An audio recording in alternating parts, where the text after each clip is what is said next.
as you can see, like that was a 1956 Chevy. I'm standing in front of a 56 Caddy. Everywhere you look, there's cars here from 55, 56, 59.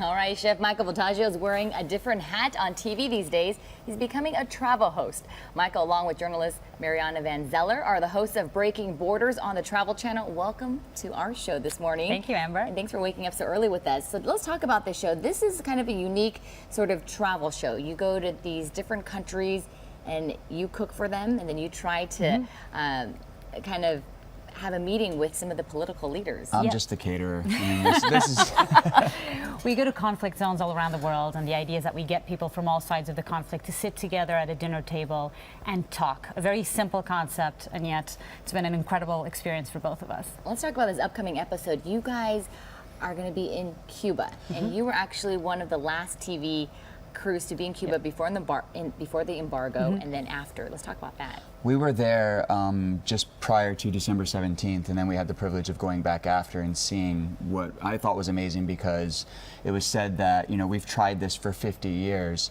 and it hasn't worked, let's try something new. And we got to go back and see something new. Oh, it was incredible. And it was almost like we saw the power of communication in action in Cuba.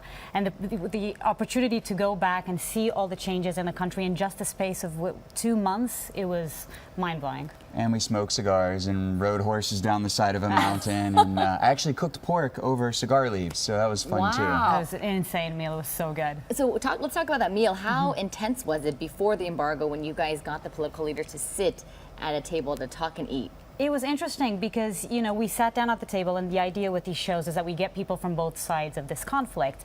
In Cuba, it became very clear right at the beginning of this meal that, in fact, the biggest divide was between Cuba and the United States. So in some way, we were there, you know, as Americans representing the U.S. So there was a huge divide there, and there was a lot of sort of misunderstanding and some resentment towards the U.S. and the embargo. But it was nice to go back in February, though, and see, it was like a reunion, to go back and see now our friends, you know, and they were just like, welcome back to Cuba. And you could see that it was like, that was kind of like, okay, America, welcome to Cuba. And that was really cool to experience. Excitement for what is possible now in that country. I mean, just a lot of excitement, a lot of planes coming in, a lot more tourism, a lot more sort of energy in the air, we felt. In this series, you visit 13 different countries. 13. How different was it, I guess, visiting Cuba versus other countries like Rwanda?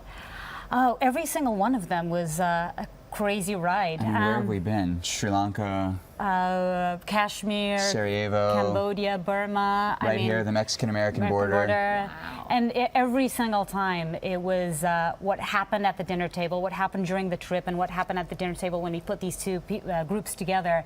Every single time it was surprising and sometimes explosive, but a lot of times it was sort of a message of hope at the end with our show. Different food, different stories, but the same idea. Just sit down at the dinner table, have a meal, have a conversation, and see the power of communication at work. Cannot wait to see your show.